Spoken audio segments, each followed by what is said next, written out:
Fala investidores, sejam muito bem-vindos ao canal Planileiro Investidor. Eu sou Adriano Costa e no vídeo de hoje nós vamos falar do relatório gerencial do fundo XPPR11, Fundo de Lajes Corporativas, relatório de fevereiro de 2023.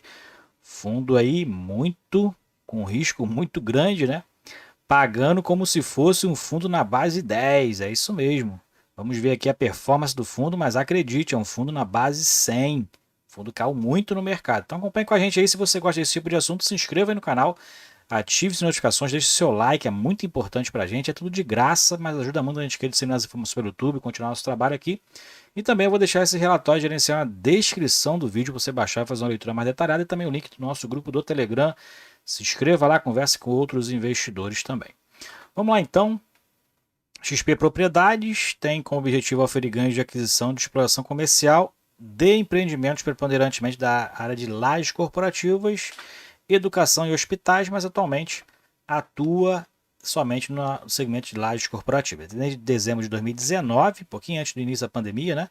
XPPR11 é o código de negociação na Bolsa de Valores, fundo que tem um patrimônio líquido de mais de 547 milhões de reais.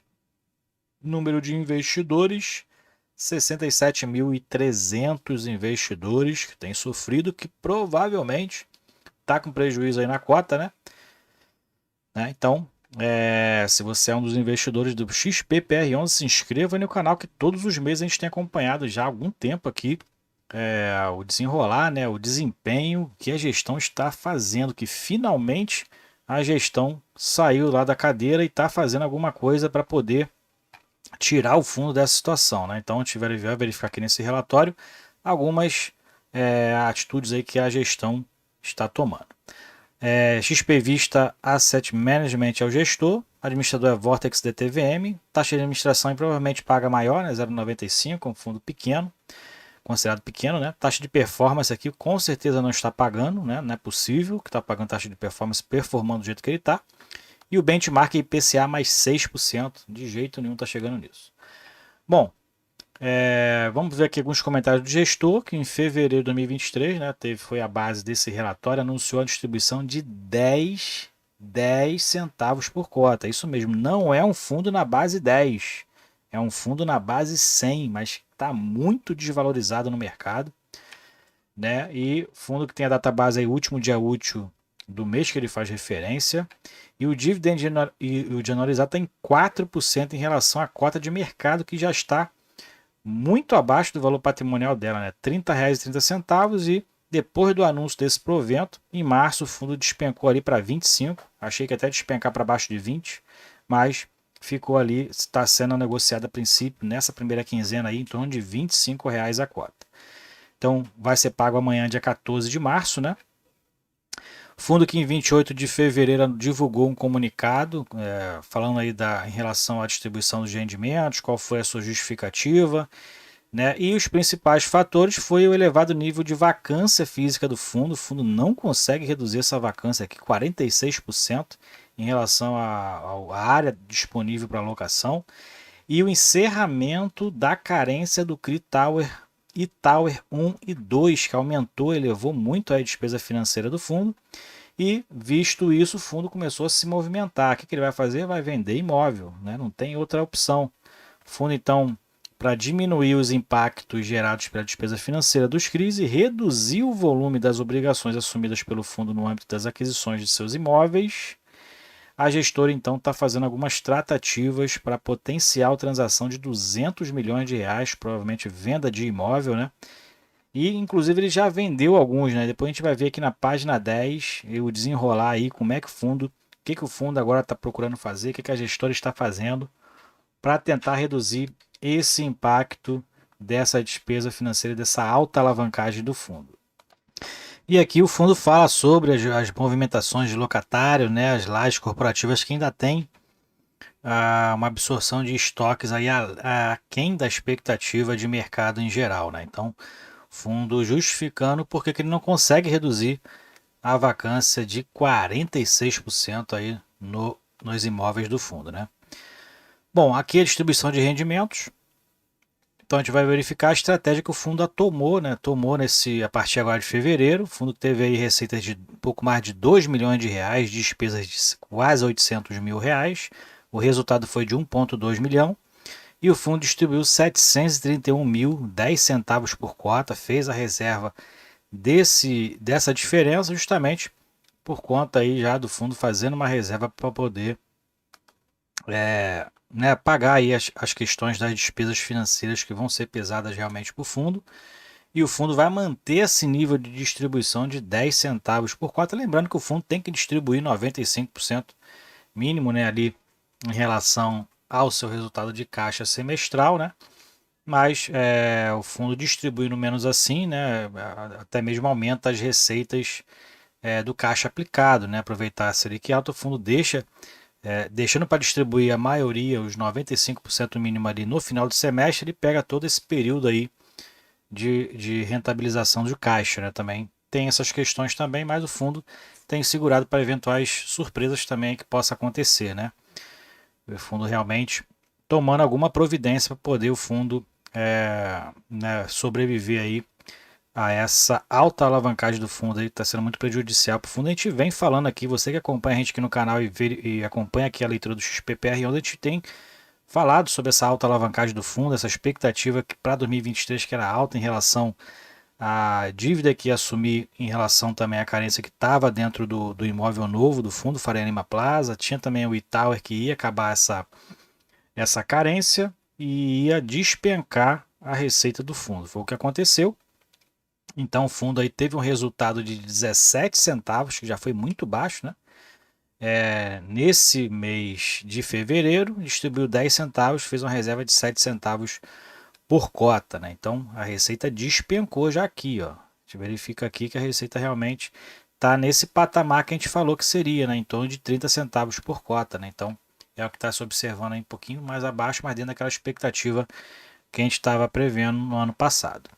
Aqui em relação à cota patrimonial, a gente verifica a distância que está, né? A desvalorização que o fundo está em relação à sua cota patrimonial e está maior ainda porque isso aqui já está em torno de R$ 25 no mercado, né? E o fundo manteve a liquidez, né, no mercado de janeiro, né, que é observado em janeiro, em torno de R$ 400 mil.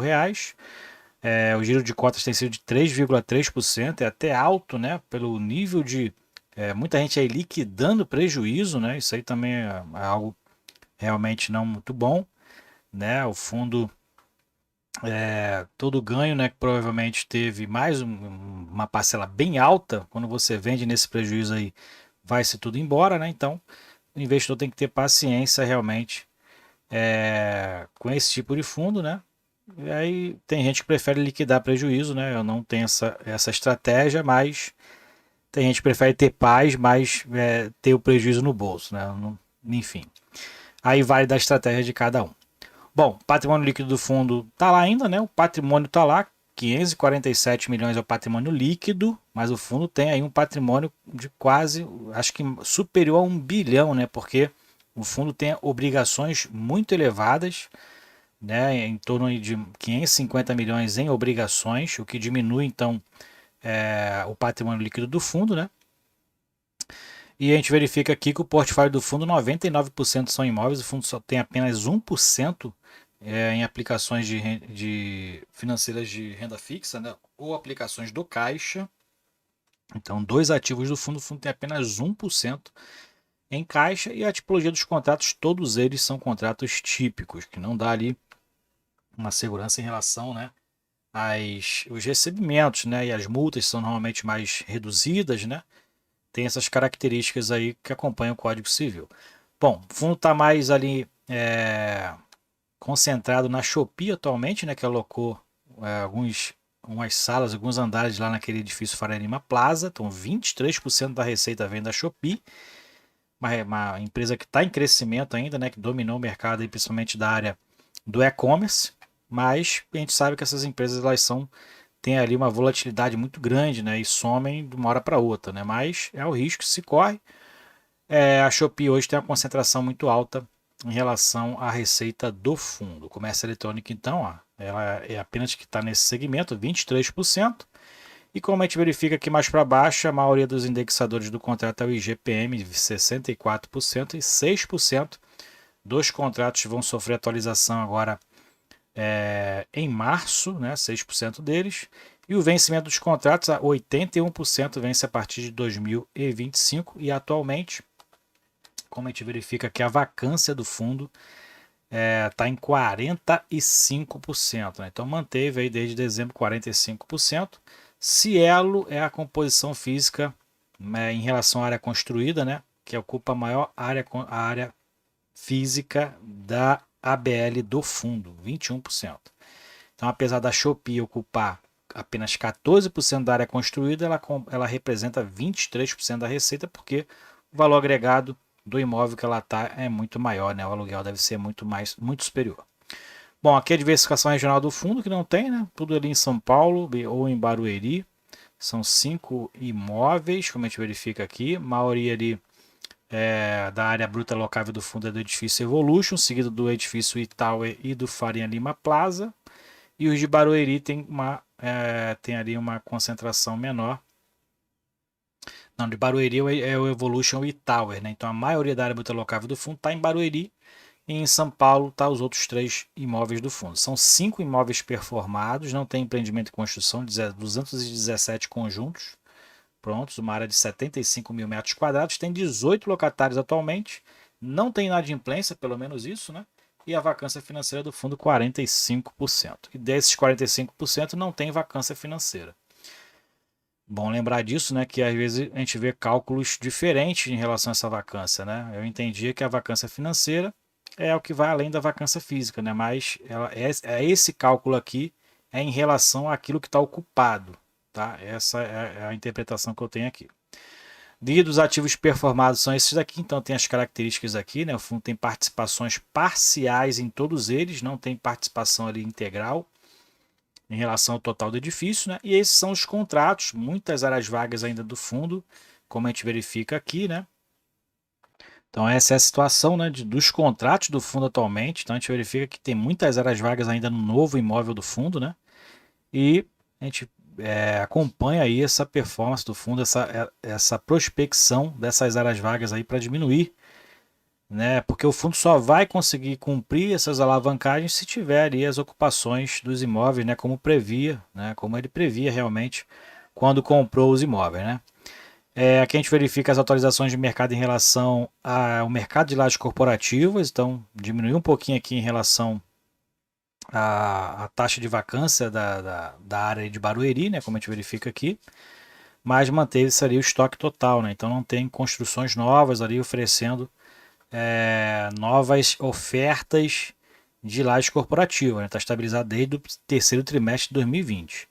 E na área de São Paulo, na Faria Lima, a gente verifica que teve uma atualização aí para 2022, né? Aumentou as áreas oferecidas lá, novas lajes corporativas para alocação, né? E isso então, mas aqui essa área da Faria Lima tem ali reduzido, como a gente verifica aqui, a taxa de vacância tem reduzido já desde lá do terceiro trimestre de 2020, né? Então tem ali um pouco melhor do que a performance da área de Barueri, que na verdade seguiu pelo movimento contrário, né? Subiu a vacância ali a partir do mesmo período. Bom, aqui a gente tem a questão da possibilidade de conversão em contratos, não tem fase de assinatura de contrato e alta possibilidade de conversão, o fundo não tem nenhuma área nessa situação, né? Então segue aí a baixa possibilidade de novos locatários aí no fundo. E aqui é a questão da venda, né, que o fundo vai fazer. Então, o fundo tomou algumas posições em relação à redução dessa despesa financeira do fundo, né? Então, ele vendeu lá em dezembro o oitavo andar do edifício Santa Catarina, né? Outra posição que ele está fazendo agora é uma potencial transação de 200 milhões de reais. Provavelmente vai vender algum imóvel, né? Então está aí em negociação. Então, o fundo segue aí tentando também a alocação das áreas vagas, né, que são muitas, mas como tem uma concentração maior em Barueri, como a gente viu lá, a tendência está desde 2020 em alta a questão da vacância, né, o fundo está tendo essa dificuldade por ter uma concentração maior nessa área lá de Barueri, que está com excesso de estoque de lajes corporativas para a demanda, né? Então, realmente o fundo tem se prejudicado muito por conta dessa concentração na região de Barueri. E aqui são as alavancagens do fundo. Como eu falei, as obrigações do fundo é maior que o seu patrimônio líquido. Ó. Então reduz bastante. O fundo tem então ativos que superam R$ 1 bilhão, só que as alavancagens do fundo reduz o patrimônio líquido para 550 milhões de reais. Então o fundo tem aí em torno de 1,1 bi em ativos, mas esses ativos muito ali com obrigações de pagamento e altas despesas financeiras aí para o fundo. Vai ser um desafio para o fundo, então se inscreva aí no canal, acompanha a gente aí que todos os meses a gente está acompanhando os XPPR11 aqui no canal, ok? É isso aí então, se você gostou do vídeo, deixe seu like, se inscreva no canal, compartilhe com a gente se você é cotista do XPPR11, qual o percentual da sua carteira hoje. Eu não sou cotista do XPPR11, me livrei dessa bomba. Fique com Deus, até o próximo vídeo, tchau, tchau.